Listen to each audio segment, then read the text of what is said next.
तो जय जिनेन्द्र सभी से। चर्चा हमारी चल रही थी लोक पर, और लोक पर चर्चा करते करते हम पहुंच गए मेरू पर्वत तक। और कल किसी ने ये भी पूछा था कि हम नंदन वन को बार बार हम एग्जाम्पल के तौर पर क्यों कहते हैं, क्योंकि हम जहाँ हैं हमसे शायद नियरेस्ट जो है वो नंदन वन ही होता होगा। और बहुत खूबसूरत नंदन वन है, उसका वर्णन भी आता ही है। सो इसीलिए शायद हम बार बार नंदन वन से रिलेट करते हैं। तो ये मेरू पर्वत था और हम जम्बू द्वीप की चर्चा हमने शुरू की थी। और जम्बू द्वीप के बिल्कुल बीचों बीच में क्या है, ये मेरू पर्वत है ना। नीचे भरत क्षेत्र, ऊपर एरवत क्षेत्र, और बीच में जो है वो यौगिक भूमियां। बिल्कुल सेंटर में है महाविद्य क्षेत्र, और उसके बिल्कुल सेंटर में है क्या है, मेरू पर्वत। ठीक है, तो चलिए हम शुरुआत करते हैं। सरिता जी, आपसे रिक्वेस्ट करती हूँ, आप एक बार नौकार मंत्र सुना दीजिए सबको जी। ओम ह्रीं नमो अरहंताणं, ओम ह्रीं नमो सिद्धाणं, ओम ह्रीं नमो आयर्याणं, ओम ह्रीं नमो उवज्झायाणं, ओम ह्रीं नमो लोये सब्बसाहुणम्। ऐसो पंच नमुक्तारो सब्बपावपणासनो, मंगलाणं च सब्बसिं परमं हवै मंगलम्, परमं हवै मंगलम्। ओम अरहं। बहुत बहुत धन्यवाद ओम अरहम। तो चलिए हम शुरुआत करते हैं। तो मैं स्क्रीन शेयर कर लेती हूँ एक बार।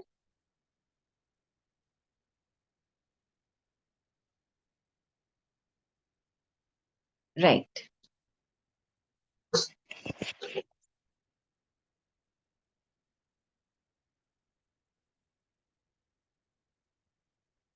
तो ये लोक हमने चर्चा की ही थी, और हमने समझा था वात वलयों को, और उसके बाद हमारी त्रस नाड़ी को, नाप को, और हमने समझा था जम्बू द्वीप को, अढ़ाई द्वीप समुद्र को, और और क्या समझा था हमने, जम्बू द्वीप पर चर्चा हमने प्रारंभ की थी, मेरू पर्वत किया था हमने।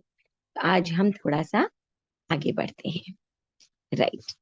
तो ये रहा हमारा जम्बू द्वीप। कहाँ है जम्बू द्वीप? ये देखिए, ये अढ़ाई द्वीप है जहां पर मनुष्यों का निवास है। मध्य लोक, तिरछे लोक का हिस्सा है। और इसमें बिल्कुल सेंटर वाला ये जो है, ये क्या है, एकदम बीच वाला, ये गोल वाला जो है, सबसे छोटा हिस्सा ये जम्बू द्वीप है।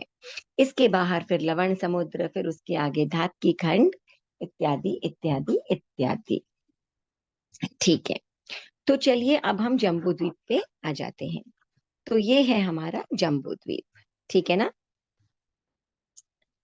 जिसे हमने पहले भी देखा था। अब ये जो जम्बू द्वीप है, इसमें क्या है, एक जम्बू नाम का वृक्ष है, शाश्वत वृक्ष है। वो वृक्ष कभी भी कुछ नहीं होता, वो वृक्ष रहता है एज इट इज। तो इसके कारण इसका जो नाम है वो जम्बू द्वीप पड़ गया। तो जम्बू द्वीप क्या है, ये जितने भी द्वीप समुद्र हैं, ये जितने भी द्वीप समुद्र हैं, इन सब के मध्य में, इन सब के बीच में ये अवस्थित है। और कितनी है इसकी लंबाई चौड़ाई? 1,00,000 योजन।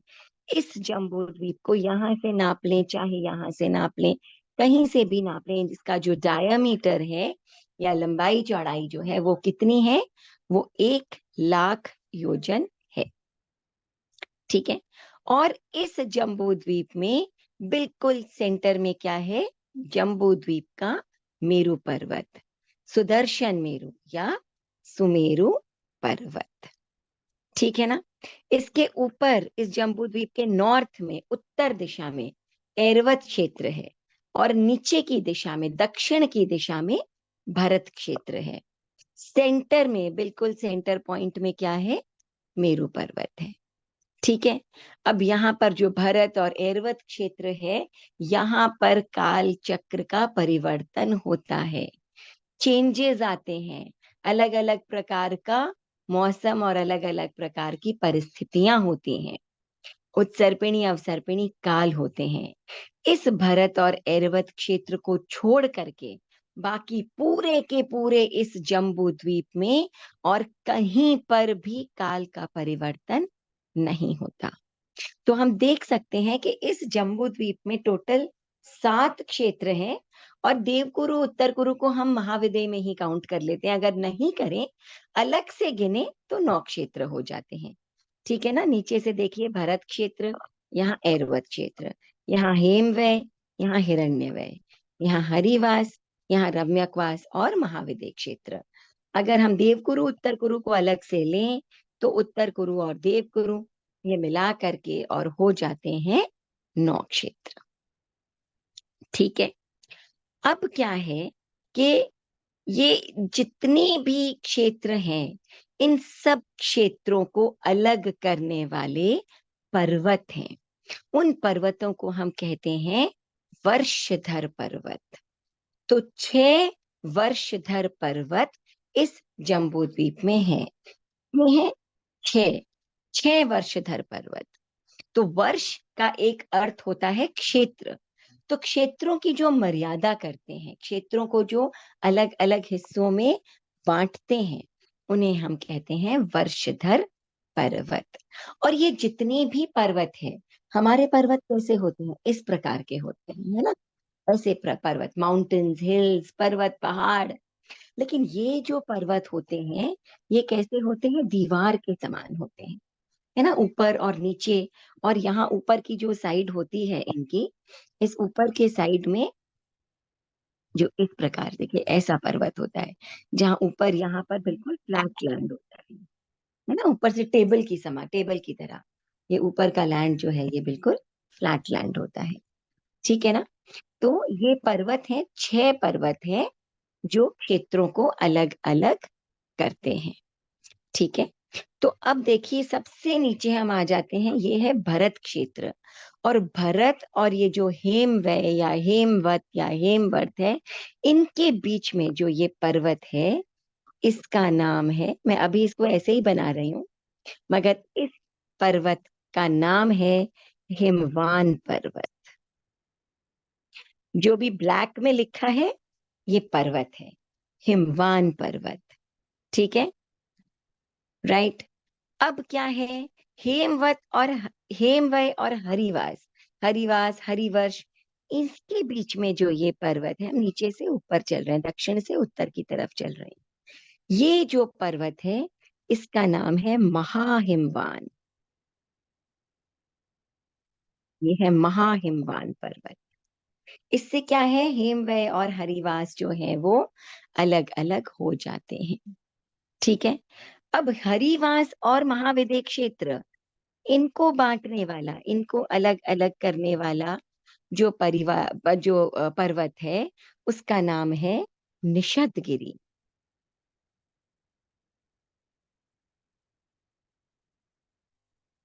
ये है निषदगिरी पर्वत। ठीक है। इसके बाद आ गया महाविद्य क्षेत्र। अब महाविद्य क्षेत्र के ऊपर आ जाता है रम्यकवास। इस रम्यकवास और महाविद्य क्षेत्र को अलग करने वाला यहाँ पर ये है नील पर्वत। ठीक है। और फिर रम्यकवास कितने हो गए? 1 2 3 4 5, ये 5वां पर्वत। रम्यकवास और हिरण्यवय, इनको अलग करने वाला है रुक्मी पर्वत।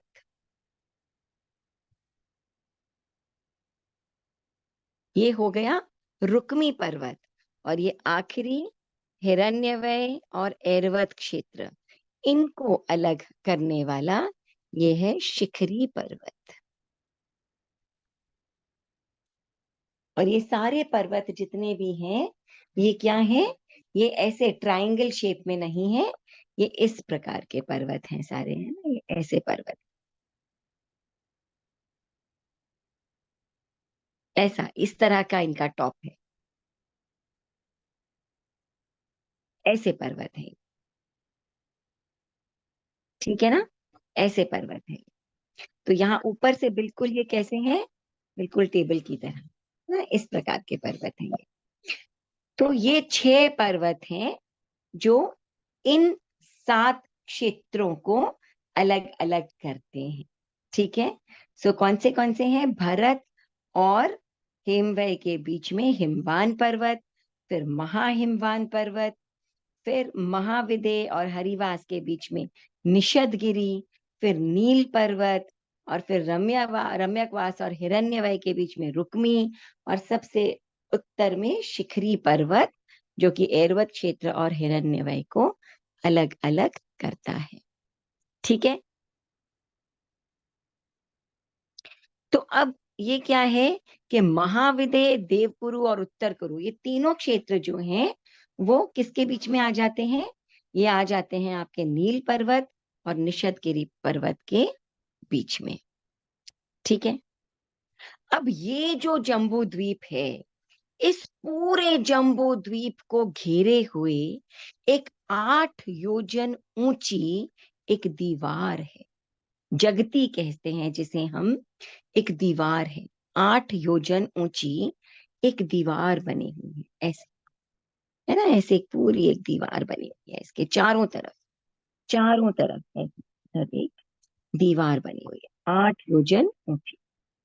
ठीक है ना, ये दीवार बनी हुई। तो ये चारों तरफ जम्बू द्वीप के, क्योंकि ये इसको किससे अलग करती है, ये इसे किससे अलग करती है? लवण समुद्र से।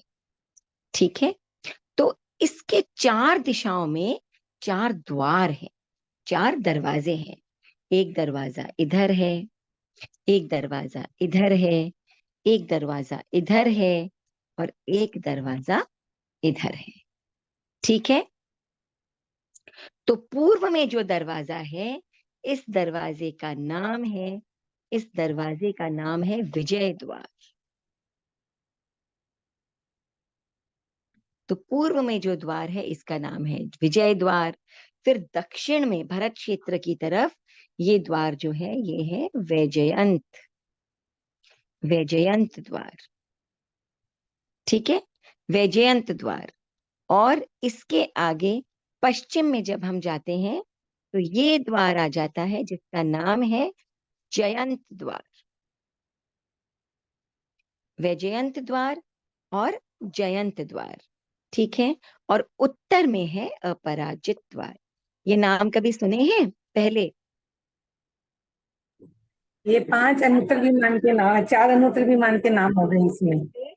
4 अनुत्तर सर्वार्थ सिद्ध विमान को के छोड़ करके जो सवाल। 4 अंतर विमान है उनके भी यही नाम है, विजय, वैजयंत, जयंत और अपराजित। 4 अनुत्तर विमानों के भी यही नाम है, बिल्कुल। ठीक है, तो ये 4 द्वार हैं जो इस जगती या इस दीवार के उत्तर, दक्षिण, पूर्व और पश्चिम पर बने हुए हैं।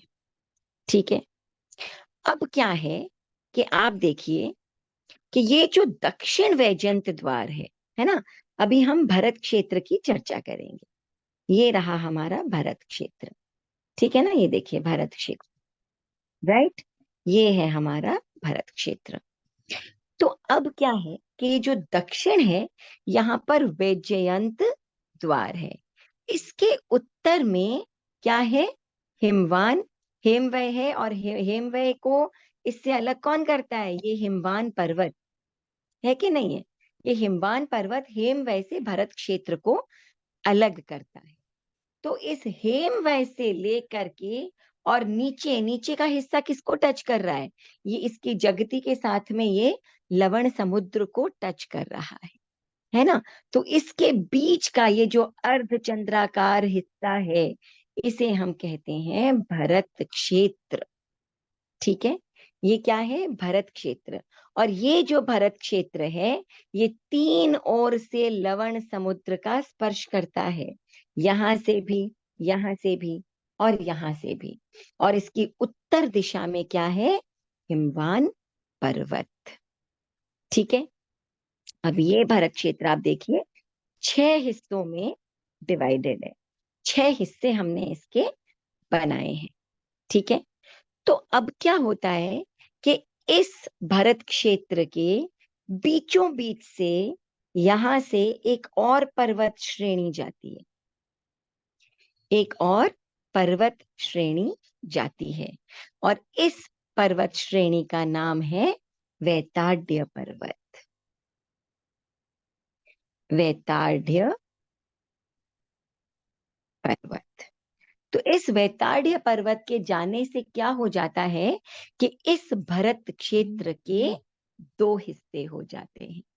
क्या हो जाते हैं? इस भरत क्षेत्र के दो हिस्से हो जाते हैं, ठीक है ना।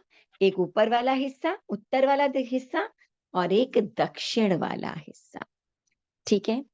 अब क्या होता है कि दो नदियां इस हेमवय पर्वत श्रेणी से निकल करके वैताड्य पर्वत को चीरते हुए और लवण समुद्र में गिरती हैं। अभी आप ये सवाल मत करिएगा कि क्या ये पर्वत हमें दिखता है, क्या ये हमें दिखता है, वो हमें दिखता है। फिलहाल हम जो शास्त्रों में लिखा है उसके अनुसार हम जम्बू द्वीप को समझने की कोशिश करते हैं, राइट। बाद में हम इसे रिलेट करने की कोशिश करेंगे। तो ये उत्तर में क्या है? उत्तर में हिमवय पर्वत, इसमें से निकलती हुई दो महानदियां, ठीक है। कौन सी दो महानदियां हैं? एक नदी है, इसको हम थोड़ा कलर चेंज कर देते हैं, ये एक नदी और एक और नदी। एक नदी है गंगा और दूसरी नदी है सिंधु। ये गंगा और सिंधु नदी जो है, ये इस वैताड्य पर्वत को चीरते हुए और लवण समुद्र, ये लवण समुद्र चारों तरफ क्या है? लवण समुद्र। इन लवण समुद्र में गिरती है और इन नदियों के कारण ये जो भारत क्षेत्र है अब 6 विभागों में बट जाता है, ठीक है। तो ये 6 हिस्से हो गए। कैसे? पहले 2 हिस्से जो है वो हो गए थे किसके कारण से? वो हो गए थे वैताड्य पर्वत के कारण। और फिर हेमवय पर्वत से दो नदियां निकलती है, गंगा और सिंधु। और ये जो दो नदियां निकलती है वैताड्य पर्वत को चीरती हुई, और ये भरत क्षेत्र के 6 विभाग कर देती हैं। 1 2 3 4 5 6, जैसा कि आप देख रहे हैं, और लवण समुद्र में गिर जाती है, ठीक है। तो ये जो 6 हिस्से हैं, इसके कारण 6 खंड का भरत क्षेत्र कहलाता है, ठीक है। और ये जो पूरा जम्बू द्वीप है, ये जो पूरा जम्बू द्वीप है, इस पूरे जम्बू द्वीप के अगर हम 190 हिस्से कर दें, भाग कर दें, तो उनमें से पूरे क्षेत्रफल के, पूरी एरिया के, तो उस 190 क्षेत्रों में से एक हिस्सा भरत क्षेत्र है। केवल इतनी ही एरिया है, यानी कि पूरे जम्बू द्वीप का केवल 190वां हिस्सा ये भरत क्षेत्र है, ठीक है। अब ये देखिए, जो बीचों बीच में वैताड्य पर्वत चल रहे हैं, जिसने कि भरत क्षेत्र को 2 हिस्सों में बांटा था, है ना। और फिर ये जो दो नदियां जा रही हैं, इनके कारण हिस्से 6 हो गए ना। ये ऐसे था, राइट। यहाँ पर एक पर्वत आया तो हिस्से 2 हो गए। अब एक नदी यहां से गई, एक नदी यहां से गई, हिस्से कितने हो गए? 1 2 3 4 5 6, 6 हिस्से हो गए। और ये क्या हो गया? 6 खंड का भरत क्षेत्र। तो ये जो वैताड्य पर्वत है, जो भरत क्षेत्र के बिल्कुल मध्य से पूर्व से पश्चिम, है ना, वो देखिए बिल्कुल ऐसे ये जो वैताड्य पर्वत है, ये चल रहा है, ठीक है ना। इसका अगर आप देखें तो ये पूर्वी किनारा जो है, ये लवण समुद्र को टच करता है, और इसका जो पश्चिमी किनारा है वो भी क्या है? लवण समुद्र को टच करता है, स्पर्श करता है, ठीक है। तो ये वैताड्य पर्वत है जो 25 योजन ऊंचा है, 50 योजन चौड़ा है, और 6.25 योजन जमीन के अंदर गहरा है। इसकी जड़ें हैं जमीन के अंदर, ठीक है। 25 योजन ऊंचा, 50 योजन चौड़ा, और 6.25 योजन जमीन के नीचे धसा हुआ भी है, यानी गहरा भी है। तो अब क्या है, ये जो वैताड्य पर्वत है, इसमें आर पार, बिल्कुल पर्वत के आर पार महा महा अंधकारमय 2 गुफाएं हैं, ठीक है, इस वैताड्य पर्वत में। दो गुफाएं हैं बिल्कुल आर पार। तो ये जो पूर्व में गुफा है, इसका नाम है प्रपात गुफा। ये है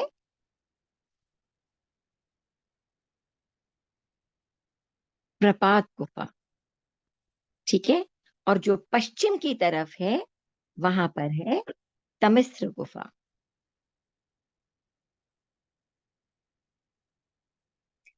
ठीक है ना। तो इन्हीं गुफाओं के अंदर से गंगा और सिंधु से मिलती हुई नदियां, दो नदियां हैं, वो जाती हैं। ठीक है ना। उन्मग्न जला और निमग्न जला। ठीक है। तो अब क्या है कि ये जो नदियां हैं, उन्मग्न जला और नमिग्न, उन्मग्न जला इसमें है। उन्मग्न, उन्मग्न जला और निमग्न जला। अब ये जो उन्मग्न जला जला और निमग्न जला नदियां हैं, इनमें से जो ये उन्मग्न जला नदी है, इसके अंदर कोई भी चीज, घास हो, लकड़ी हो, या कोई मरी हुई डेड बॉडी हो, कोई भी अशुचि पदार्थ हो, कुछ भी हो, वो जब आकर के इसमें गिरते हैं, तो वो क्या करती है कि उनको 3 बार अपने जल में घुमाती है, और घुमा करके उसको इमीडिएटली, शीघ्र ही, तुरंत उनको बाहर फेंक देती है। और ये जो निमग्न जला नदी है, ये क्या करती है, उन सारे पदार्थों को, उन गंदे पदार्थों को अंदर ही बिठा देती है। ठीक है। लेकिन इन दोनों ही नदियों का पानी बहुत अधिक, बहुत ही निर्मल रहता है। ठीक है। तो क्या आया हमें समझ में कि बिल्कुल बीचों बीच से ये वेताड्य पर्वत जा रहा है, और इस वेताड्य पर्वत में जो है वो एकदम आर पार दो गुफाएं हैं। ठीक है। तमिश्र गुफा और प्रपात गुफा। और इनमें जो है वो गंगा और सिंधु से मिलती हुई दो नदियां जाती है, उन्मग्न जला और निमग्न जला। तो एक क्या करती है कि सारा जो भी कुछ उसके अंदर अशुचि पदार्थ रहते हैं, उन्हें 3 बार नदी के जल में घुमाकर बाहर फेंक देती है। और दूसरे में क्या है कि वो सबको अपने नीचे दबा लेती है। लेकिन दोनों ही नदियों का जल बहुत निर्मल, बहुत स्वच्छ, बहुत साफ, बहुत प्योर होता है। अब क्या है कि ये जो वेताड्य पर्वत है, जिसने भारत क्षेत्र को 2 हिस्सों में बांटा था, इस वेताड्य पर्वत के दोनों तरफ 10-10 योजन की ऊंचाई पर विद्याधर श्रेणियां हैं ना। जैसे ये समझिए पर्वत है, और इस पर्वत से आप 10 योजन ऊंचे ऊंचे जाते हो, तब यहाँ पर दोनों तरफ जो कि है वो क्या है, विद्याधर श्रेणियां। ठीक है। तो ये लंबी चौड़ी ये श्रेणियां हैं। ठीक है। तो इनकी चौड़ाई भी 10-10 योजन और लंबाई पर्वत के जितनी ही है, 10 योजन ऊंची और 10 योजन इनकी चौड़ाई भी है, इन विद्याधर श्रेणियों की। ठीक है। तो ये विद्याधर श्रेणियां जो है, ये क्या चीज है। ठीक है। तो इनमें क्या है कि राइट साइड वाला जो है, यहाँ पर 50 नगर, गगन वल्लभ आदि 50 नगर हैं। और जो उत्तर वाली श्रेणी है, उसमें रथ, नुपुर, चक्रवाल आदि 60 नगर हैं। एक तरफ 50 नगर है और एक तरफ 60 नगर है। इसके उत्तर की तरफ और दक्षिण की तरफ ये दो विद्याधर श्रेणियां जो है वो बनी हुई हैं। विद्याधर श्रेणियां यानी पहाड़ों के ऊपर बसे हुए हैं ये विद्याधर लोग। तो ये विद्याधर कौन होते हैं। तो विद्याधरों की जो कहानी आती है कि ऋषभनाथ भगवान के क्या थे, 100 बेटियां थी ना, और ब्राह्मी सुंदरी 2 बेटियां थी। तो इन 100 पुत्रों, इन 100 बेटों के अलावा ऋषभनाथ भगवान के 2 कुंवर और थे। ऐसे थे जिनको वो पुत्र के समान वात्सल्य देते थे। ठीक है। और वो महलों में ही रहते थे। अब पता नहीं उनके माता पिता कौन थे, कहाँ थे, जीवित थे या जन्मते ही मर गए थे, ये नहीं कहा जा सकता। हाँ, जा सकता। लेकिन ये जो पुत्र थे, ये वहीं पर महल में रहा करते थे, और ऋषभनाथ भगवान उन्हें अपने पुत्र के समान ही मानते थे। इन दोनों पुत्रों का नाम था नमी और विनमी। नमी और विनमी, ठीक है, नमी और विनमी, नमी और विनमी। अब क्या हुआ कि ये दोनों बहुत बहुत ऋषभनाथ भगवान से अटैच थे, उन्हें बहुत प्रेम किया करते थे, और वो कोई भी काम ऋषभनाथ भगवान कहते सांसारिक अवस्था में तो उनका संदेश पहुंचाना, उनका कोई भी काम करना उसमें बिल्कुल पारंगत थे, प्रवीण थे। अब क्या हुआ कि एक बार की बात है कि ये दोनों ही किसी काम से बड़े दूर प्रदेशों में गए हुए थे, और पीछे से क्या हुआ कि ऋषभनाथ भगवान ने अभिनिष्क्रमण कर लिया। उन्होंने क्या किया, उन्होंने साधपना ले लिया, उन्होंने दीक्षा ले ली, और वो महल छोड़ करके और चले गए।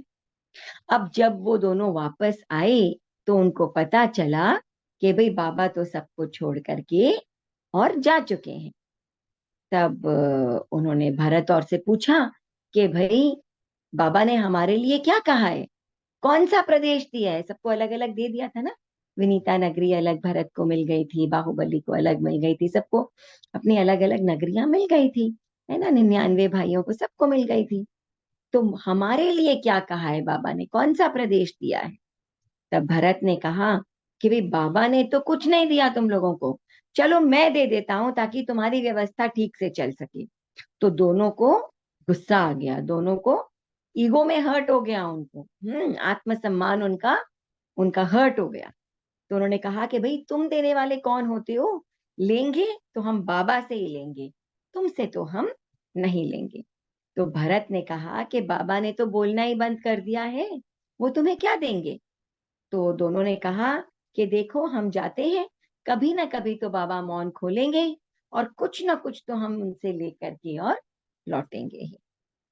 तो अब क्या हुआ कि ये जो दोनों भाई थे, नमी और विनमी, ये दोनों भाई ऋषभनाथ भगवान यानी बाबा के पास गए, और उनको जाकर के और मीठे मीठे उनको उपालंभ देने लगे, और कुछ न कुछ उनको देने की मांग की। लेकिन प्रभु तो क्या थे, मौन थे, है ना।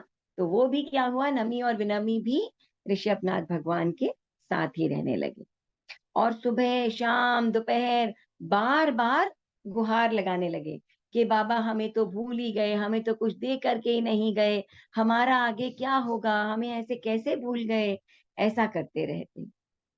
तो कई दिनों के बाद में क्या हुआ कि जो इंद्र भगवान है या इंद्रदेव जो हैं, वो दर्शन करने के लिए भगवान के आए, और इन दोनों भाइयों की ये जो हट है या हट पूर्वक जो पुकार है, ये जो मांग है, वो इंद्रदेव ने सुनी।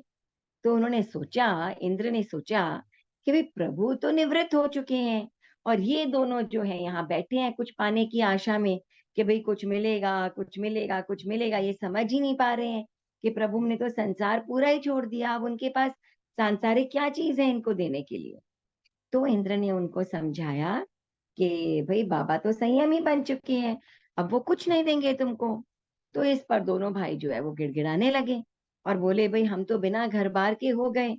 तब इंद्र ने कहा कि चलो ऐसा करो, तुम किसी से मांगा हुआ या किसी का दिया हुआ वैसे राज्य नहीं लेना चाहते, तो एक काम करो कि मैं तुम्हें एक ऐसा राज्य देता हूं जो बिना दिया हुआ राज्य है। जाओ इसी वैताड्य पर्वत पर चले जाओ। वैताड्य गिरी पर्वत, ये जो है ना, जो भरत क्षेत्र को दो भागों में बांट रहा है, कि इस वैताड्य गिरी पर्वत पर जाओ। तो दोनों भाई वहां जाओ और दक्षिण और उत्तर में दोनों नगर बसाओ, ठीक है। तो दोनों ने कहा कि इतनी ऊंचाई पर तो चढ़ पाना ही मुश्किल है, 10 योजन किसको कहते हैं, और चढ़ भी जाएंगे तो नगर कैसे बनेगा, जनता वहां आएगी, क्यों आएगी, कैसे आएगी, और कैसे उनका भरण पोषण चलेगा। तो इंद्र ने कहा कि भाई चिंता क्यों करते हो, मैं तुम्हें विद्याएं देता हूं, और कितनी विद्याएं देता हूं, 48,000 विद्याएं देता हूं, जिनसे तुम पक्षियों की तरह, पक्षियों के समान आकाश में उड़ सकते हो, और इसके अलावा रात को दिन, दिन को रात बना सकते हो, और जो भी जीने के लिए नागरिकों को जन सुविधाएं आदि, सारी भौतिक सुविधाएं आदि चाहिए, उन सब को भी विद्याओं के द्वारा तुम प्राप्त कर सकते हो। तो दोनों भाइयों ने क्या किया कि उन विद्याओं को सिद्ध किया और सिद्ध करके और वैताड्य पर्वत पर आ गए। और दक्षिण की जो जगह थी वहां पर उन्होंने 60 नगर बसाए और उत्तर की जगह 50 नगर बसाए। तो ये वही 60 और वही 50 नगर हैं। तो विद्या बल की सहायता से, इंद्र के सहयोग से जो सामान्य जीवन की सारी सुख सुविधाएं जो भी थी वो सब वहां पर उपलब्ध करा दी गई। और इतनी सुविधाएं देख करके अनेकों लोग वहां बसने के लिए रेडी हो गए, है ना। प्रगतिशील जगह जो भी होगी वहां आकर के तो सब बसने ही लग जाते हैं ना। तो कुछ ही समय में क्या हुआ, थोड़े ही वक्त में काफी लोग वहां आकर के और बस गए। और उनकी जो संतानें थी, उनके जो बच्चे थे, उनके जो वंशज थे, वही आगे चल करके और विद्याधर कहलाए। तो ये जो है वो विद्याधर श्रेणियां इसीलिए ये कहलाती है। और यहाँ पर ये 50 और ये 60 नगर है ना। तो गगन वल्लभ आदि ये 50 नगर बने हुए हैं और रथ नुपुर चक्रवाल आदि 60 नगर जो है वो उत्तर दिशा में बने हुए हैं। ठीक है, दक्षिण दिशा में 50 और उत्तर दिशा में 60। और ये विद्याधर श्रेणियां हैं जहां पर कि विद्याधर रहते हैं। ठीक है, अब ये जो विद्याधर श्रेणियां हैं, इनके जो समझिए आप भूमि भाग जो है वहां से वैताड्य पर्वत के दोनों ओर 10-10 योजन ऊपर दो अभियोगिक श्रेणियां भी हैं। ये तो हो गई विद्याधर श्रेणियां। और इन विद्याधर श्रेणियों से के जो भूमि भाग है उससे विद्याधर पर्वत के दोनों ओर जो है वो अभियोगिक ये जो श्रेणियां हैं ये बनी हुई है। ठीक है ना। तो अब ये जो श्रेणियां बनी हुई हैं, यहाँ कौन रहते हैं, यहाँ अभियोगिक देवता रहते हैं। और ये जो अभियोगिक देवता है, अभियोगिक देवता की का मतलब क्या हो जाता है, जो सेवा में नियुक्त होते हैं ना, जो देवता इत्यादि वो होते हैं। तो ये क्या है कि ये इंद्र के और जो शक्रेंद्र वगैरह है ना, उनके जो लोकपाल और उनकी आज्ञा का पालन करने वाले 10 प्रकार के ये जृंभक देव होते हैं। इनके जो निवास हैं वो इन अभियोगिक श्रेणियों में बने हुए हैं। ठीक है ना। तो जैसे जैसे लोकपाल इनको आज्ञा देते हैं उस हिसाब से ये क्या है, तीनों काल, ठीक है, त्रिजृंभक देवता है ना, तीन काल, त्रिकाल, तीन काल, सुबह दोपहर और शाम, प्रातः मध्याह्न और सायं, प्रातः मध्याह्न और सायं, सुबह दोपहर और शाम को जम्बू द्वीप की फेरी लगाते हैं। ठीक है ना। और इस जम्बू द्वीप में कोई अन्न है, पानी है, वस्त्र है, कोई धन दौलत इत्यादि है। अब आप देखते हैं कि जैसे पुराने जमाने में इतनी जहाजें वगैरह चलती थी, तो वो जहाजें और क्या है कि जैसे पानी में डूब जाती थी, कितने कितने बड़े बड़े महलों हवेलियों और में लोग धन वन दबा देते थे, धरती में धन दबा देते थे। उसके बाद कोई मर गया, कोई मृत्यु को प्राप्त हो गया, है ना, कोई नौका वगैरह डूब गई, तो जितना भी सुवर्ण वगैरह, जितना सोना वगैरह सब है, उन सबको अब जैसे जो ये क्या है सोनइयों आदि में कन्वर्ट कर देते हैं, है ना। तो इनका ध्यान रखते हैं जो फिर वर्षी दान इत्यादि में यूज में आता है। तो ये धातु हो, मकान हो, फल फूल हो, इन सब चीजों को, विद्या को भी, इन सब चीजों, सर्वसाधारण वस्तु, सारी वस्तुओं की ये रक्षा करते हैं। और ये जो देवता हैं, जो त्रिजृंभक देवता हैं, ये व्यंतर जाति के देवता है, व्यंतर जाति के अंतर्गत ये आते हैं। तो इस प्रकार का ये भरत क्षेत्र है ना। 3 साइड नीचे ये लवण समुद्र को टच करता है और बीच में वैताड्य पर्वत जो इसे 2 भागों में बांटता है, और उसमें से निकलती हुई गंगा और सिंधु की नदियां जो वैताड्य पर्वत को चीरते हुए, पार करते हुए और आगे निकल जाती हैं। कहाँ निकल जाती हैं, लवण समुद्र में, जो कि 6 हिस्सों में ये डिवाइड हो जाता है। और हमारा एड्रेस क्या है, हम इस हिस्से में, इस फर्स्ट हिस्से में हम रहते हैं भरत क्षेत्र के। ठीक है, तो ये हुआ हमारा भरत क्षेत्र जिस प्रकार से शास्त्रों में लिखा हुआ है। ठीक है। इसके बाद हम आगे बढ़ते हैं तो आ जाते हैं यौगलिक क्षेत्र। तो ये हेमवय और हरिवास है ना, देवगुरु।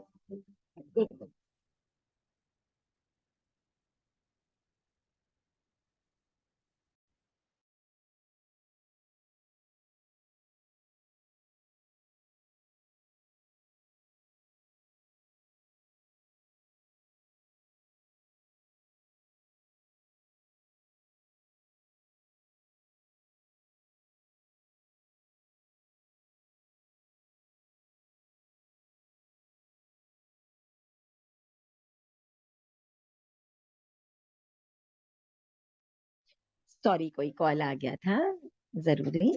राइट। तो अब क्या है कि हम कहाँ थे, हाँ, ये यौगलिक क्षेत्र। तो हेमवय, हरिवय, देवकुरु, ये उत्तर कुरु है ना, देवकुरु, उत्तर कुरु। और इसके बाद ये रम्यकवास और हिरण्यवास।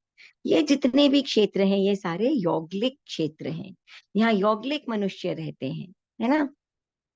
और ये जो हेमवय है और ये जो हिरण्यवय है, यहाँ पर कैसा है, इस अवसर्पिणी काल में, हमारे इस अवसर्पिणी काल में तीसरे आरे में जैसी व्यवस्था थी, ठीक वैसी ही व्यवस्था रहती है। और हरिवास और रम्यकवास, यहाँ पर भरत और एरवत क्षेत्र में जो दूसरे आर्य में अवसर्पिणी काल की जैसी व्यवस्था थी, और अधिक अच्छा और अधिक बढ़िया, आयुष्य भी और अधिक होता है, हाइट भी अधिक होती है, सब चीज अधिक होती है, उनको और कम छोटा जो है वो खाना खाना पड़ता है, एक दाने के एकदम छोटे दाने के समान, और सब चीज बेटर होती है। तो ये कहाँ है, दूसरे आर्य जैसा समय यहाँ पर हमेशा रहता है। और देवकुरु और उत्तर कुरु, देवकुरु और उत्तर कुरु में हमेशा पहले आर्य जैसा समय रहता है। सबसे श्रेष्ठ, बेस्ट यौगलिक युग जो है वो देवकुरु उत्तर कुरु में रहता है। जैसा हमारे भरत एरवत क्षेत्रों में अवसर्पिणी काल में पहले आर्य में रहता है, ठीक वैसी ही रचना, वैसा ही समय, वैसा ही सब कुछ वहां रहता है। ठीक है। अब आ जाता है महाविद्य क्षेत्र, ये जो बीच में महाविद्य क्षेत्र है। ठीक है। अब क्या है, ये महाविद्य क्षेत्र जो ये पूर्व से पश्चिम कितना है, देखिए जितना जम्बू द्वीप है उतना ही है कि नहीं है। तो ये पूर्व से पश्चिम बिल्कुल 1,00,000 योजन लंबा है। और उत्तर से दक्षिण जो है, यहां से लेकर के यहां तक, ऐसे उत्तर से दक्षिण जो है ये 33,684 योजन, और 684 योजन, और 4 योजन का 19वां भाग, यानी कि इसको अगर हम लिखें, सो 3,300, और कितना है, 3,000 नहीं, 33,000, 33,600 और 84, 84 मतलब 84, 84 योजन। और इसके अलावा 4 योजन का 19वां भाग, मतलब 4/19। ठीक है, इतना जो है ये इसकी जो है वो चौड़ाई है। ठीक है। और इसमें क्या है, हमेशा इस महाविद्य क्षेत्र में हमेशा हमारे चौथे आर्य, इस अवसर्पिणी काल के चौथे आर्य जैसी रचना या चौथे आर्य जैसा समय हमेशा यहाँ पर रहता है। अब क्या है, इसके बीचों बीच में आ गया मेरू पर्वत। तो मेरू पर्वत बीचों बीच में आने से क्या हो गया, जो राइट साइड वाला हिस्सा है, ये वाला हिस्सा, ये हो गया पूर्व महाविद्य, और ये हो गया पश्चिम महाविद्य क्षेत्र। ऐसे 2 भागों में ये बंट जाता है। और भरत क्षेत्र की ही तरह इसके भी बीचों बीच में जो है वो पर्वत श्रेणी चलती है। ठीक है। पर्वत श्रेणी, इसके अंदर एक एक एक नदी बहती है। ठीक है ना। तो 2 भागों में तो कैसे आ गया, ये 2 हिस्सों में ये डिवाइड हो गया।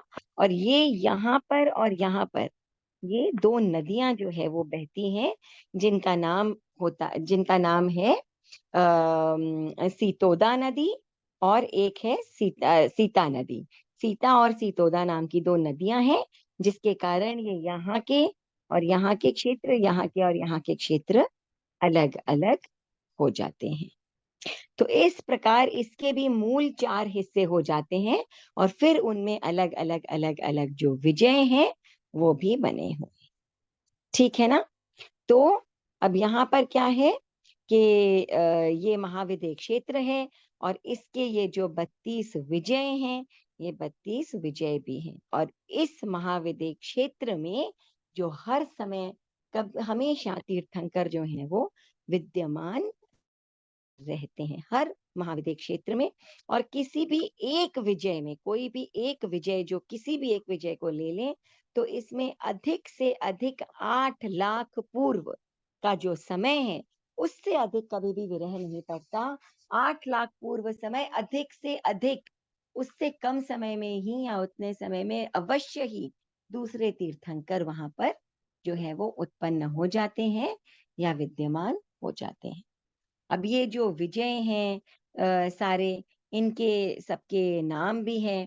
तो आपके हैं कच्छ, सुकच्छ, महाकच्छ, कच्छ कावती, आवर्त, मंगलावर्त, पुष्कलावर्त, पुष्कलावती आते हैं ना। हम जब कभी कभी कहानियां पढ़ते हैं, सुनते हैं, तो ऋषभनाथ भगवान पूर्व भव में क्या थे, या महावीर भगवान और महाविदेह में उत्पन्न हुए, तो हम सुनते हैं पुष्कलावती नगरी में उत्पन्न हुए थे इत्यादि, है ना। वत्स, सुवत्स, महावत्स, वत्सकावती आदि, ये 32 जो हैं वो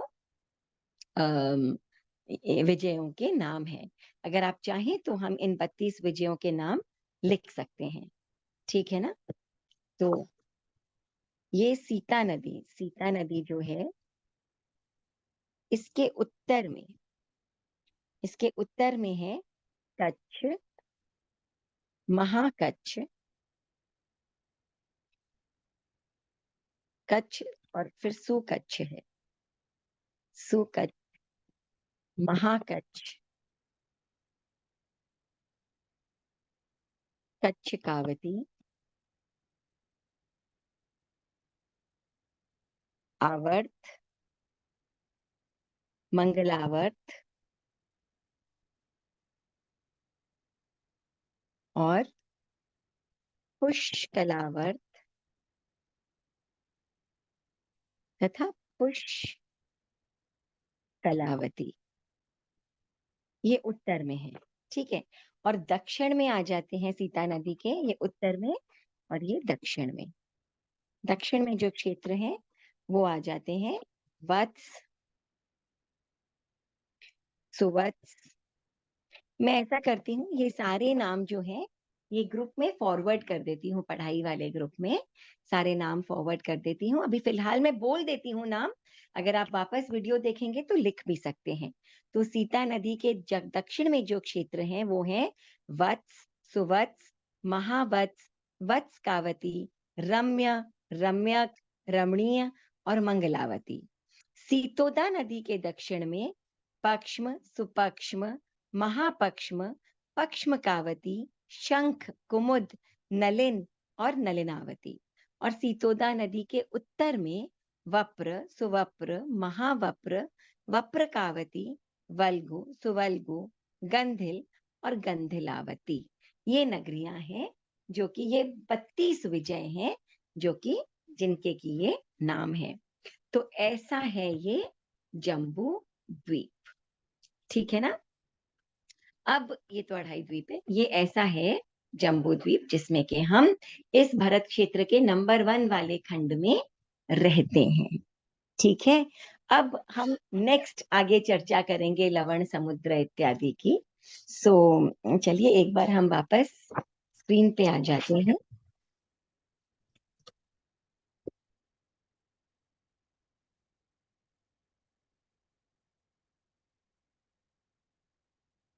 ऐसा जम्बू द्वीप इंटरेस्टिंग था, है ना? सो चलिए मैं अनम्यूट करने देती हूँ आपको।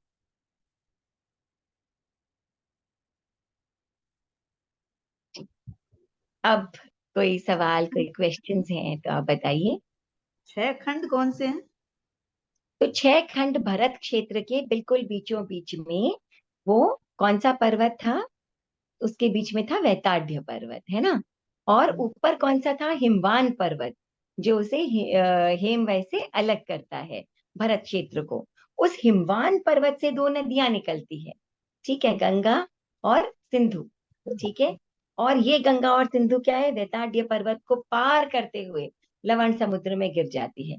तो पहले दो हिस्से और फिर दो नदियों के कारण एक दो तीन चार पांच, एक दो तीन चार पांच छह, ऐसे छह हिस्से बन जाते हैं भरत क्षेत्र के, ठीक है। ये जम्बू द्वीप और लवण समुद्र के बीच में जो दीवार बताई आपने, हाँ जगती द्वार, ये कितना हाँ, योजन ऊंची है? ये कितने योजन ऊंची है, ठीक है, इसका भी विवरण है, ये कितने आपने योजन ऊंची बताया था, आपने बताया बताया तो था। 8 योजन बताया था। 8 योजन ऊंची है। इसकी बाकी भी इसके वो है, डायमेंशंस हैं, अगर आप चाहें तो आप देख सकते हैं। इसके डायमेंशंस मेरे ख्याल से तत्व दीपिका में भी होंगे, वहां पर भी आप देख सकते हैं, ठीक है ना। कितनी चौड़े हैं, चौड़ी है ये जो दीवार है ना, नीचे ज्यादा चौड़ी और फिर ऊपर जाते जाते ये काफी मतलब पतली हो जाती है, ये दीवार है ना, इस प्रकार से ऐसे जा रही है ये दीवार। एक बार पर इसके, आरे की व्यवस्था बता दीजिए, हेमवय, हरिवास, हिरण्यवास में। हाँ क्या बताऊं। आरे की जो व्यवस्था बताई थी ना, हेमवय, हिरण्यवास, और ये हाँ एक हाँ, बार सारा बता दीजिए। बिल्कुल। तो जो भरत क्षेत्र और एरवत क्षेत्र के बिल्कुल पास वाले क्षेत्र है ना, तो हेमवास और हिरण्यवास, इनमें तीसरे आरे जैसी व्यवस्था है, ठीक है। हरिवास और रम्यकवास, इनमें दूसरे आरे जैसी व्यवस्था है, ठीक है। उत्तर से और नीचे आएंगे तो रम्यकवास, नीचे से और ऊपर जाएंगे तो हरिवास। और देवकुरु उत्तर कुरु कहाँ है, उस महाविद्य वाले हिस्से में, वहां पर पहले आरे जैसी व्यवस्था है, ठीक है। ठीक। ये एकता चक्रवर्ती जी, एकता जी और दीपा जी, एकता जी आप क्या पूछना चाहते हैं। जय जिनेन्द्र। तो ये जय जो जिनेन्द्र एकता दीवार जी। है जम्बू द्वीप के अराउंड, तो हाँ उससे फिर हाँ, नदियां कैसे क्रॉस करेंगी? वो तो मतलब फिजिकल दीवार होगी अगर, तो वो तो एक तरह से पहाड़ या एक ये सेपरेशन जो हो गया। मतलब देखिए क्या होता है कि जैसे हमने ये भी कह दिया कि वैताड्य पर्वत को चीर कर जाती है नदियां, हम्म, इजंट इट।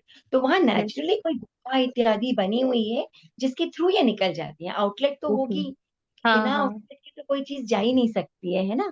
तो डेफिनेटली आउटलेट है, उन आउटलेट से ये चली जाए, और जो राइट। ये गेट्स आपने बताए उत्तर या दक्षिण में भी भरत क्षेत्र में, तो ये गेट्स का क्या पर्पस है? गेट्स का चार क्या गेट्स, पर्पस है।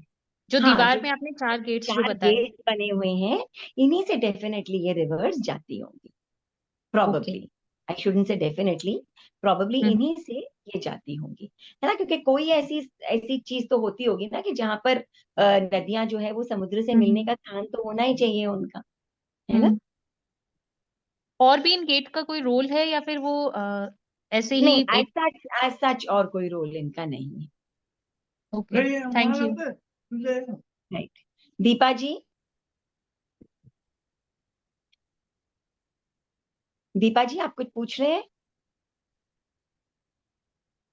अच्छा, आपने हैंड रेज किया हुआ था। और कोई प्रश्न। हाँ भाभी, एक प्रश्न था मेरा। ये जो दोनों नदियां हैं, उन्मग्न जला और जो एक निमग्न मिनट, जल। एक मिनट, सबको म्यूट कर देती हूँ, एक मिनट, वो मुझे सुनाई नहीं दे रहा है सबके इसके कारण। हाँ, अब आप अनम्यूट करके पूछिए। हाँ, अनम्यूट करके पूछिए। ओके, ठीक है। हाँ, वेत्ताटी हाँ पर्वत को आर पार करके पूर्व पश्चिम में दो गुफाएं बताई, ठीक है, तमिश्र गुफा हाँ, और प्रपात गुफा, ठीक है। ठीक है। उसके बाद में उन गुफाओं में से जो ये नदियां जो इन गुफाओं में से निकलती है, उन्मग्न और निमग्न, उन हाँ गुफाओं के अंदर से निकल के फिर गंगा और सिंधु में जाके मिल जाती है। हाँ, एक्चुअली क्या है, ये इनकी जो है वो ट्रिब्यूटरीज समझ लीजिए आप, है ना। हाँ तो गंगा हाँ, और सिंधु आती है और ये निकलकर इनका ही हिस्सा बन जाती हैं, और फिर जो है ये वहां चली जाती हैं, लवण लवण समुद्र में चली समुद्र। जाती हाँ है। हाँ, मैम एक क्वेश्चन हमको भी पूछना था। जी जी जी, फरमाइए। हाँ ये जो 6 खंड बोले आपने कि 6 खंड है भरत क्षेत्र में, तो हाँ हाँ, चक्रवर्ती इन्हीं 6 खंडों को जीतता है क्या? इन्हीं 6 खंडों को जीतता है, बिल्कुल। हाँ,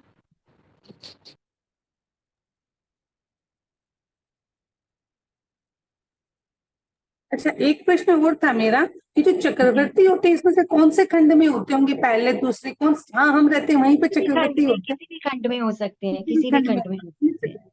हाँ, किसी भी खंड में हो सकते हैं, लेकिन अच्छा, 6 ये खंड का जैसे आधिपत्य, हाँ, पैदा तो जम्बूद्वीप की कहीं भी हो पिक्चर, सकते हैं ना, पैदा तो कहीं भी हो सकते हैं, इजंट इट? अच्छा ये जम्बूद्वीप की पिक्चर में जैसे तत्वदीपिका में भी, हिरण्यवत में भी जैसे वैताड्य पर्वत लिखा हुआ है, तो ये सभी जगह होते हैं क्या? वैताड्य पर्वत लिखा हुआ है, वर्षधर पर्वत होगा। वैताड्य दिख रहा है, पता नहीं एकदम, देखिए, वैताड्य पर्वत ही। वर्षधर पर्वत जो होते हैं ना, ये हम्म क्षेत्रों को अलग करते हैं। वर्ष का मतलब हो गया क्षेत्र, और हम्म वर्षधर क्षेत्र पर्वत का मतलब वर्षों को धरने वाला, यानी कि दो क्षेत्रों को अलग अलग करने वाले पर्वत हो गए। तो यहाँ ये पर व्रत वर्षधर, व्रत इसमें लिखा इसमें व्रत। लिखा में तो सब में ऐसा, ये वृत्त वैताड्य पर्वत सभी जगह एक ही नाम लिखा हुआ है। ठीक है, कोई बात नहीं, पर मतलब बेसिकली ये वर्षधर पर्वत होते हैं जो कि क्षेत्रों को अच्छा। अलग अलग करते हैं। ठीक है ना? और कोई क्वेश्चन? बस, ये नदियां निकल कर कहाँ गिरती हैं ये? ये लवण लवण। समुद्र में। नहीं, जैसे पर्वतों से निकलती है ना, तो फिर भरतक क्षेत्र को चीर कर आती हैं, तो फिर लवण समुद्र तो ऊपर हो गया ना। ऊपर राउंड नहीं में है, नीचे हुआ ना। भरत क्षेत्र तो राउंड। बिल्कुल नीचे ही नीचे है ना। और नदियां कहाँ से निकल रही है? हिमवान पर्वत से निकल रही है। हिमवान पर्वत उत्तर की दिशा में है, लवण समुद्र दक्षिण की दिशा में है। तो उत्तर की दिशा से निकल करके वैताड्य पर्वत को पार करते हुए और लवण समुद्र में गिर जाती हैं, है ना? ये लवण समुद्र यही है क्या जो अपन हाँ, बस विचार। इसकी चर्चा हम आरती जी अभी नहीं करेंगे। अभी हम सिर्फ ये चर्चा कर रहे हैं कि क्या शास्त्रों में लिखा है। हम बार बार उसको अगर हम इससे कनेक्ट करने की कोशिश करेंगे ना कि क्या है ये लवण समुद्र, तो हम कंफ्यूज हो जाएंगे। एक बार हम सिर्फ शास्त्रों में जैसा जम्बू द्वीप का, भरत क्षेत्र का वर्णन है, उसे समझने की कोशिश करते हैं। ठीक है ना? नहीं तो हम बोलेंगे कि भाई जो गंगा नदी है उसके एक तरफ हरिद्वार और दूसरी तरफ ये, यही होता होगा पूरा भरत क्षेत्र। नहीं, ऐसा नहीं। तो अभी हम एक बार जो शास्त्रों में लिखा है उसे हम समझें, बाद में हम कनेक्ट करने की कोशिश करेंगे। ठीक है ना? राइट। और आपने कोई पूरा क्वेश्चन? कहानी के जैसे एकदम पूरा कहानी के जैसे बता दिया, इतना इजी लगने लग गया। इजी लगने लग गया? चलिए, नाइस नाइस। और मतलब विद्याधर समझ श्रेणियों आ रहा है, पूरा ऐसे कहानी स्टोरी के जैसे बता दिया। स्टोरी की जैसी लग। बहुत अच्छा लगा आज का चलिए, कहानी। Thank you thank you. और विद्याधर जो थे, नमी से नमी, उनका भी बड़ा मतलब इंटरेस्टिंग किस्सा है उनका भी। ऋषभनाथ भगवान के जो ये पुत्र थे, सो है ना?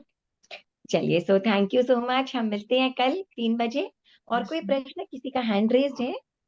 सरिता जी और सरोज जी। सरिता जी, आप कुछ फरमाना चाहते हैं? हाँ, मैं ये बोल रही थी कि मेरू पर्वत पे एकेंद्रीय से पचेंद्रीय सारे जीव रहते हैं क्या? देखिए, मेरू पर्वत जो है उसका बहुत सारा हिस्सा जो है वो हमें नहीं मालूम कि वहां क्या है ना। अच्छा। हम तो सिर्फ इस नीचे नीचे के क्षेत्र को हम जानते हैं। अब तिर्यंच जाति के जीव तो डेफिनेटली रहते ही होंगे वहां पर, है ना। पर नंदन वन तो मतलब इस प्रकार का है जिसे हम कहते हैं ना, बिल्कुल एकदम सुरम्य जो है वो वन है। अब वहां पर अगर तिर्यंच और रहते भी होंगे तो शायद अहिंसक तिर्यंच ही रहते होंगे, अगर जानवर और भी रहते हैं। और हो सकता है अंदर जंगल आदि में कोई मनुष्यों का निवास भी हो, कहा नहीं जा सकता है। मगर हाँ, बाकी जो एक इंद्रिय, दो इंद्रिय, त्रिइंद्रिय इत्यादि तो रहते ही होंगे वहां पर। वो तो क्योंकि सभी जगह। समोसरण में जैसे आता है ना कि सब हाँ, तरह के वो जीव जानवर सब समोसरण में थे, महावीर स्वामी ठीक है। के और सब हाँ, समोसरण में। तो मतलब सब तरह के जीव वहां भी हैं, कर्म भूमि है वो। समोसरण नंदनवन में नहीं था। नहीं, समोसरण तो मेरू नंदनवन में पर्वत नहीं था। कहाँ पे ये, जहाँ विजय में मेरू पर्वत में, वहीं पे तो तीर्थंकर रहते हैं। नहीं नहीं नहीं, तीर्थंकर तो यहाँ हमारा, अभी जैसे भगवान महावीर का जो हाँ भरत। विहरण क्षेत्र था, हाँ, विहार करने का क्षेत्र था, ये तो बिल्कुल ये उत्तर प्रदेश और बिहार और यहाँ वाली एरिया थी पूरी। भरत क्षेत्र में। हाँ, भारत क्षेत्र में ही। तो ये अच्छा तो भरत क्षेत्र के तीर्थंकर थे, है ना। अच्छा। तो और मेरू पर्वत वीरेंद्र, तो कहाँ, वहाँ महाविद्य क्षेत्र वाली साइड में है ना, हाँ उस तो तरफ वहाँ से। श्रीमंदिर स्वामी और जैसे वो सब विराजमान है, तो तो वो भी सिमंदर स्वामी भी वहां नहीं है मेरू पर्वत के पास में। सिमंदर स्वामी तो जो 8 नंबर वाला एकदम कॉर्नर वाला विजय जो विजय है। हाँ विजय है, उसमें है वो। और मेरू हाँ पर्वत बिल्कुल सेंटर में है। और ऐसा नहीं है कि ये आपस में कनेक्टेड है, वो भी अच्छा नहीं है। हाँ। अच्छा। मैम तो मतलब ये विरल रहते हैं वहाँ, अस्सी मसी कृषि सब होता है या खाली वो कल्प वृक्ष वाला नहीं, ही अस्सी सिस्टम नदी है? कृषि तो मुश्किल ही लगता है कि वहां नहीं होना चाहिए। पर दो भी बहुत ज्यादा वहां किस प्रकार के अगर लोग रहते हैं तो कैसे रहते हैं, देखिए केंद्रीय जाति के तो है ही, वो तो हाँ संपूर्ण लोक में व्याप्त है, तो वहां पर भी होंगे। पर इसके अलावा किस प्रकार के और जीव वहां हैं, नहीं है, हो भी सकते, जा तो सकते ही हैं। जैसे जाते तो है ही ना, इंद्र इत्यादि जो है उसी मेरू पर्वत के ऊपर अगर अभिषेक, जन्म अभिषेक करते हैं, हाँ तो देवता भी जाते हैं, मनुष्य भी जाते हैं, जाना तो पॉसिबल है ही वहां पर, है कि नहीं है। लेकिन अब किस प्रकार के कौन कैसे रहते हैं, इसका विवरण नहीं। ठीक है ना। Thank you thank you. जी, you are welcome. Saroj ji, आप कुछ पूछना चाहती हैं। जय जिनेन्द्र। जय जिनेन्द्र। लंबे समय से इच्छा थी कि लोक के बारे में कुछ जाने, आपके द्वारा ये काम हो रहा है, बहुत अच्छा लग रहा है लोक के बारे में, और इतनी सरल भाषा में, सचमुच बहुत आनंद आ रहा है। मेरा प्रश्न, महाविद्य क्षेत्र की जो 32 विजय बताई गई है जी इसमें चित्र में, उसके जी ऊपर का और नीचे का जो क्षेत्र है, मेरू पर्वत के ऊपर और नीचे का क्षेत्र, वो है जी। देवकुरु उत्तर कुरु। उसके पास में जो खाली जगह बचती है उसके बारे में कुछ? ये मेरू पर्वत के आसपास का ही क्षेत्र है और कुछ नहीं है। वहां का कोई भी विवरण जो है वो एज सच नहीं है। ऊपर जो है उत्तर कुरु, नीचे देवकुरु, हाँ, और बीच में महाविद्य क्षेत्र, और ये महाविद्य क्षेत्र को घेरी हुई भूमि, बस, और बस कुछ उसके नहीं। बारे में और कोई विवरण नहीं है। और कोई डेफिनेशन नहीं ठीक है, है। ठीक? आगे से आगे बहुत अच्छी तरह से आप समझा रहे हैं, तो जानने की कोशिश करेंगे। कृतज्ञोष्मि। जी, मैं भी क्या, थोकड़े नहीं है, लोग है, तो थोड़ा बहुत स्टडी करके बताना पड़ता है। लेकिन जितना मैं मतलब फिर भी बता सकती बहुत सरल तरीके से और बहुत इंटरेस्टिंग भी लग रहा है, हूँ। क्लियर हो रहा है सब कुछ। Right. Thank you so much, बहुत बहुत शुक्रिया, धन्यवाद। आप लोग सब जुड़ते हैं। सो चलिए, कल मुलाकात करते हैं कल फिर। क्या पढ़ेंगे? Thank you. कल क्या पढ़ेंगे? कल देखिए हम और आगे बढ़ते हैं अब यहाँ से, है ना। तो कल हम लवण समुद्र को पढ़ेंगे, जो 56 अंतर्द्वीप इत्यादि है। तो कल, अब हमारा भरत क्षेत्र कंप्लीट हो गया, अब हम लवण समुद्र पढ़ते हैं। और इसके अलावा बाकी जो 2.5 द्वीप के बचे हुए क्षेत्र हैं, धातकी खंड और जो अपना अर्ध पुष्कर द्वीप है, कालोदधी समुद्र है। तो कल मेरे ख्याल से हमारा ये जो मध्य लोक है, ये कंप्लीट हो जाना चाहिए, होपफुली। अगर हमारा लंबा नहीं खिंचा तो कंप्लीट हो जाना चाहिए, नहीं तो परसों तो हो ही जाएगा। उसके बाद आप डिसाइड करिएगा, पहले अधोलोक करना है कि ऊर्ध्वलोक करना है, जो आप लोग चाहेंगे, पहले हम उसी की चर्चा प्रारंभ कर देंगे। ठीक है ना। राइट। चलिए, थैंक यू सो मच। कृतज्ञोष्मि, हम सब आपके आभारी हैं। कृतज्ञोष्मि। बहुत आभार। बहुत बहुत आभार आपका। जय जिनेंद्र।